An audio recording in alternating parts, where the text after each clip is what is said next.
Di sini saya akan menjawab satu soal. Soalnya yakni sumber bunyi memancarkan bunyi dengan frekuensi 500 Hz saling mendekat dengan pendengar.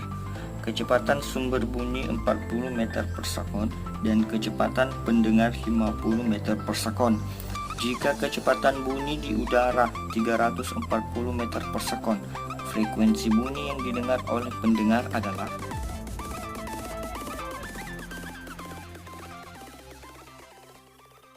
Jadi, soal ini tentang efek Doppler. Yang pertama-tama kita tuliskan apa saja yang diketahui dari soal. Dari soal kita dapat frekuensi sumber bunyi sebesar 500 Hz, kecepatan sumber bunyi sebesar 40 meter per sekon, kecepatan pendengar sebesar 50 meter per sekon, dan kecepatan bunyi di udara saat itu 340 meter per sekon. Nah, yang ditanya di sini adalah frekuensi bunyi yang didengar oleh pendengar, berarti VP-nya berapa? Oke, mari kita jawab. Nah, rumus dari efek Doppler ini adalah VP sama dengan V plus minus VP per V plus minus VS dikali VS. Nah, sekarang untuk menentukan tanda mana yang kita gunakan pada penyelesaian untuk kasus ini, plus atau minusnya, maka itu tergantung pada soalnya, tergantung kasus yang diberikan di soalnya. Nah, untuk soal ini sumber bunyi dan pendengar itu saling mendekat sehingga frekuensi bunyi yang diterima oleh pendengar itu akan besar, ya, tentunya akan besar. Nah, sekarang kita perhatikan. VP ini berbanding lurus dengan yang ini dan berbanding terbalik dengan yang ini, yang di bawahnya. Maka tentunya apabila ini bernilai besar, maka VP-nya bernilai kecil. Ups, salah, harusnya bernilai besar. Tapi sebaliknya, jika yang di bawahnya bernilai besar, yang di atasnya bernilai kecil, maka VP-nya bernilai kecil. Maka untuk kasus ini kita gunakan tanda yang di atas tanda bertanda positif dan yang di bawah bertanda negatif.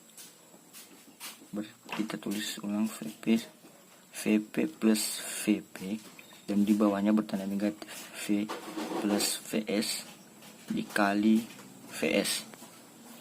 Nah, sekarang karena kita sudah menentukan rumusnya, sekarang kita masukkan nilai-nilainya. V-nya 340 ditambah VP-nya 50. 340 dikurangi 40 dikali VS-nya kan udah kita dapat di soal 500 Hz. 500. Oke. Sekarang kita selesaikan. 340 tambah 50 kan 390. 340 dikurang 40 300 dikali 500. Oke. Nah, di sini kan polnya bisa mati 2. Dan yang di atas bisa mati dibagi 3, ya kan? Jadi 130 dikali 5. Maka frekuensi bunyi yang didengar oleh pendengar adalah 650 Hz. Oke, selesai. Jadi soal ini terlihat mudah. Jadi untuk menentukan tanda mana yang kita gunakan plus atau minusnya itu tergantung pada soal, tergantung kasus yang ada, yang diberikan di soalnya. Untuk kasus ini, karena sumber bunyi dan pendengarnya saling mendekat, maka tentunya frekuensi pendengar frekuensi bunyi yang didengar oleh pendengar kan besar, makanya kita gunakan tanda yang seperti ini. Nanti di soal-soal yang lain kasusnya beda dan tandanya juga harus kita sesuaikan dengan kasus tersebut. Jadi demikian saja, semoga bermanfaat. Amin.